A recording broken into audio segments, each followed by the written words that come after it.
Welcome to See You at the Table, where stories meet grace. Here we gather, not just to speak, but to listen. If you want to witness how God brings people together from all around the world through powerful testimonies, tune in and see you at the table. Here's today's host. All right, welcome to the table again. Another exciting moment to gather around the table, hear some stories, and we have another great guest, Ian's with us again, and so he's going to be asking and popping some questions. Send me another episode. All the way from Chile. Oh, yes. Ian. All right, but we have Ola. All right. My name. Oh, tell us your name, please. Ola Oluwa Ogunjimi Campbellsville Chinedu Ayadeji. All right, Ian, you say your that. first name? Ian, go ahead. Is that your first name, though? It's all my names. Oh, okay, I was... All right, let's hear it, Ian. You're Ola Ola Oluwa. Ogunjimi Ogunjimi. God's will God's will. Chinedu Chinedu. Ayadeji. Ayodeji. There you go. All right, what does your name mean again? Tell everybody what your name is. So Ola Oluwa, I go by Ola, but Ola Oluwa means God's wealth.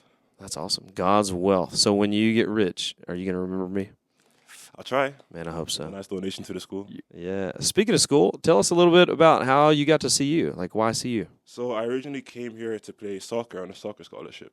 I was actually going to university in Ireland already. Okay. I wasn't having a good time there, didn't enjoy my course, and looking for a way out. And I saw an advert on Facebook, funny enough. No way. Yeah, Facebook. Oh, wow. I'm never on Facebook today. The Book of Faces. brought him Absolutely. to That's what I CU. thought. Yeah.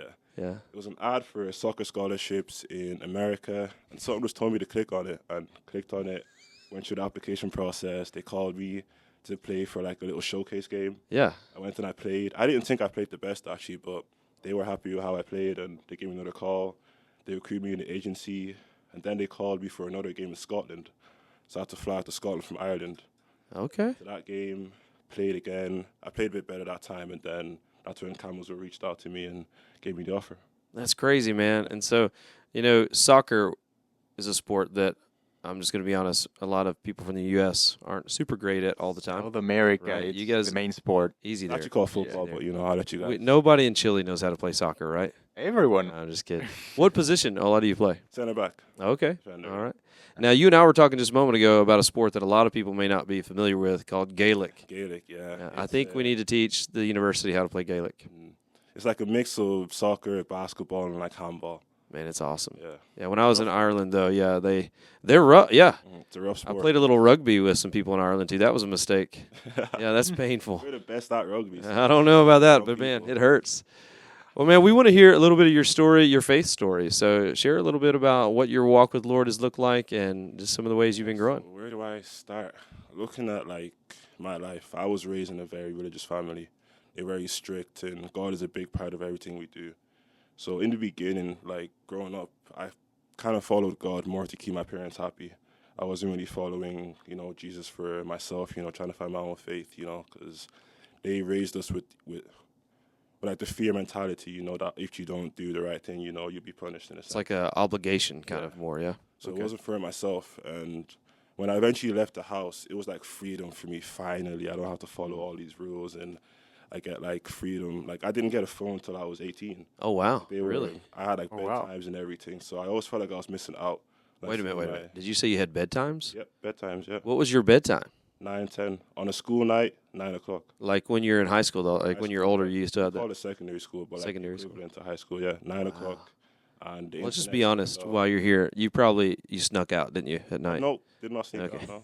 I lived in the middle of like nowhere as well, so it was hard to. Like I lived Okay. The town was like 13 minutes away, and the only way to get there was by bus. So Gotcha. I couldn't go out. No. So lots of rules, obligations, but things changed? Yeah. Yeah. Then I came to America. Left the family, and that was like a big, shock. Like finally, all this freedom at once, and I started trying to go after the things that I felt like I was missing out on, like hanging out with friends and being on the phone and just being a lot more social, but like just doing the things that I always wanted to do, like going out partying, that kind of stuff. I never Right. really got those kind of experiences back home, and being in Ireland watching like American TV, you see how like American colleges can be, like with the way they party and have fun. Like I was looking forward to that lifestyle. So then I eventually came here and started to have a taste of that lifestyle, and my life just felt like incomplete. This didn't feel right. Like I wasn't getting the joy that I thought I'd get. It wasn't making me happy. Like I always felt like something was missing. And I feel like God was watching me. He knew what he was doing. He was definitely sending me on a journey. And I feel like he was just watching me the whole time while I was out here, like, living the life that I thought I wanted to live. And he was constantly asking me, like, are you happy? Are you sure this is, what you want to do with yourself? Like, don't you remember all the lessons that, like, I taught you? Because even though, like, I was raised in a strict environment, like, I was still learning. I did still believe. I think when I left the house, I just, like, had that little, like, rebellion phase, So God was watching me the whole time, and he was constantly asking me, like, are you sure you're happy, like, with this? And eventually, like, my life was just not going, I wasn't happy. And I had like a breakdown, essentially, like, just, like, what's going on. Like, I feel like, nothing's working out for me. Like God isn't there for me. And as soon as I said, like, God isn't there for me, like, I felt something in me, like, something took over me. Hey, but how was your parents' faith? You mentioned, I think, that they had a change at Yeah. some. So, We how used was it? to be like Pentecostal. So we used Uh-huh. to go to church like every Sunday and everything. But then my uncle came to stay with us for, he lived with us for like 2 years. And when he lived with us, he believes in going to church on like a Saturday. And You remember the name of the church he used to yes, it's attend? called the Church of Israel. Of That's the name. Israel. Yeah. Okay. That's the church that I kind of follow now as well. Are they still Christians? Yeah, Yeah, well, okay. they wouldn't go by the title Christian, but Okay. they call themselves followers of Jesus. Okay. Yeah. So he came bringing this like new belief system to the house, and my parents and him used to argue all the time about like the Bible, like going back and forth, and eventually they actually ended up converting. So that's how my mom then ended up converting all of us, and we stopped going to the Sunday churches. And our church is actually here in America, online and in Chicago. So I actually watch their church services every Saturday. So that was how we ended up making that switch. What have you learned through that process of, and I know this is kind of part of your journey too, as far as learning to ask questions and think about things? What's been a big lesson for you in that, as far as like not being afraid to kind of dive in and ask hard questions and kind of figure things out?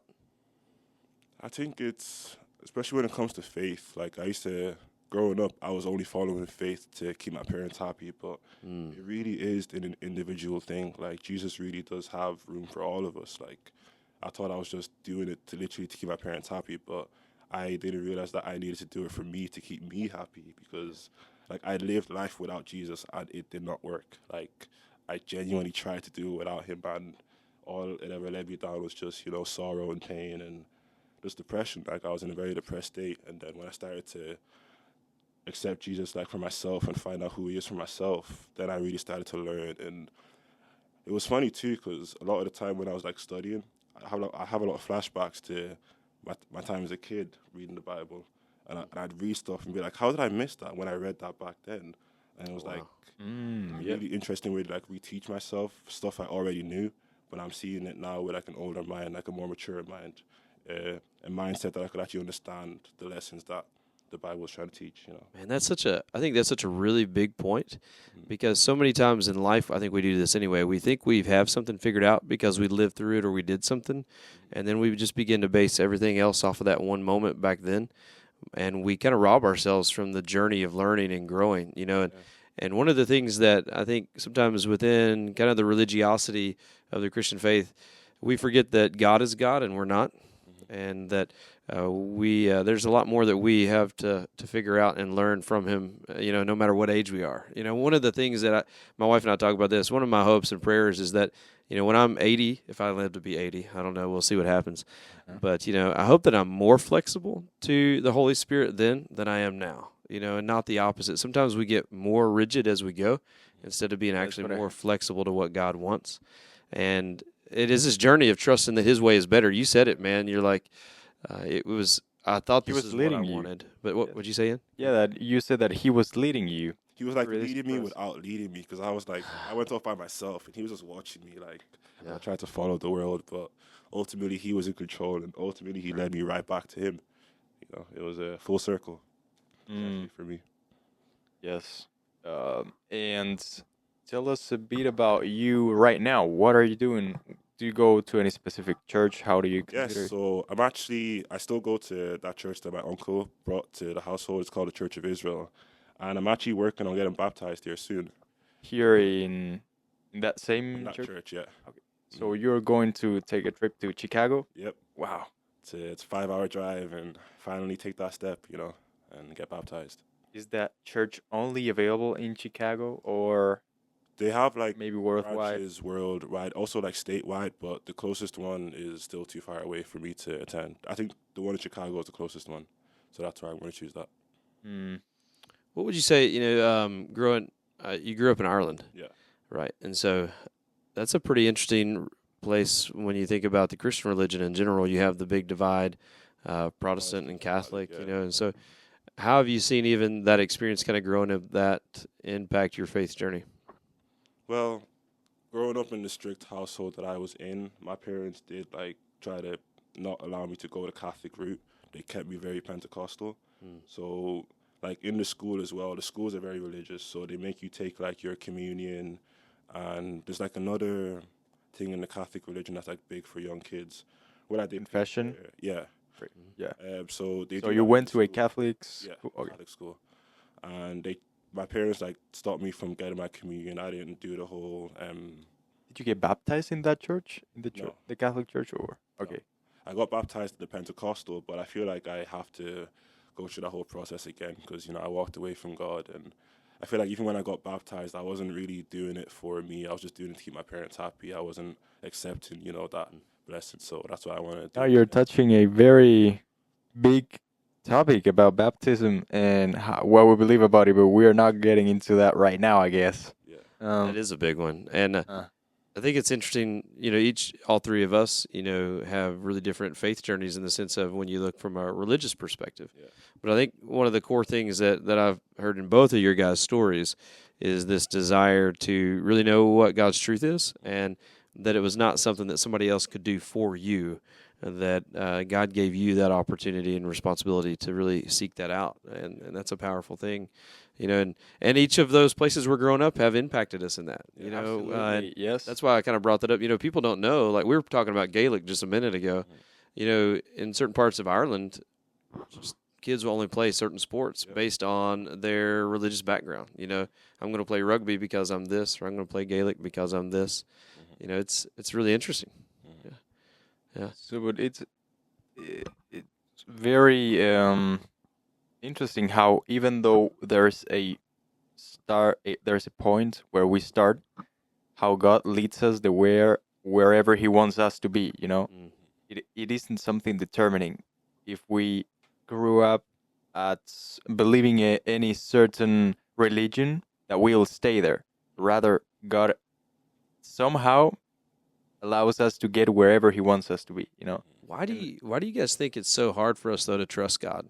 Oh, Like, absolutely. when you look from your perspective, what has been some of the most difficult things about your story and experience in life that's made it just tough to trust God I think sometimes? it's us putting ourselves in the position of God because we do things for ourselves and that we think, oh, I did that.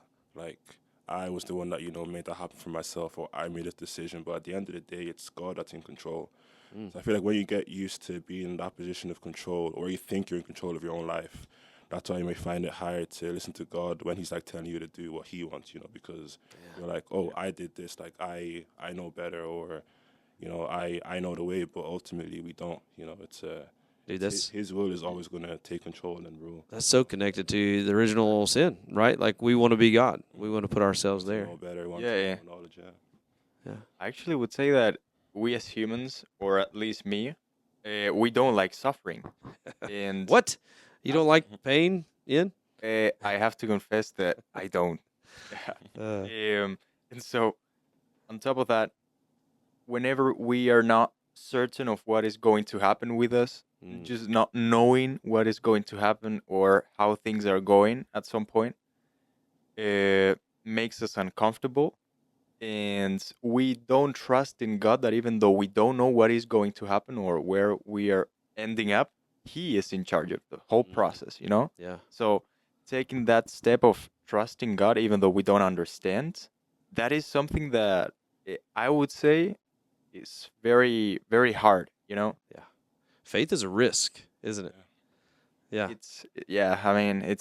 It's just hard to have faith when you don't understand what is going on. Right. We want to know.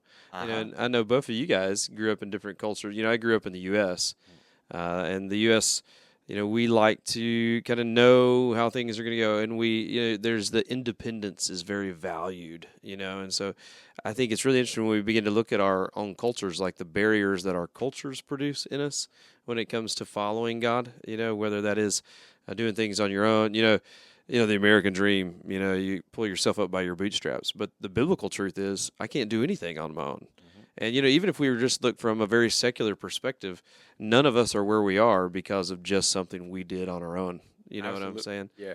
There are many things that happen that are completely out of our hands. Oh, yeah.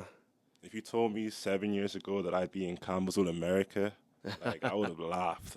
Yeah. You think we're crazy, man? God's will in control right here. So. All right, Ola. So if you were going to give us a table tip, something to take away from the table, we all have something to bring to the table and learn from one another as God grows us in that. And so what would you give? Maybe it's something about, your story, how you had to really live your faith. But what would be your table tip for somebody listening today?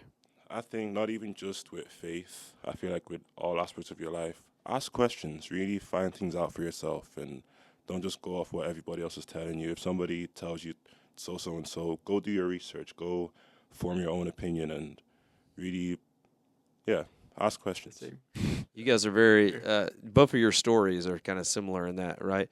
But man, I think you both got to those places differently, though. And I think that story is happening by you wanting to know how to defend your faith in a situation where you felt like you didn't really know what your faith was.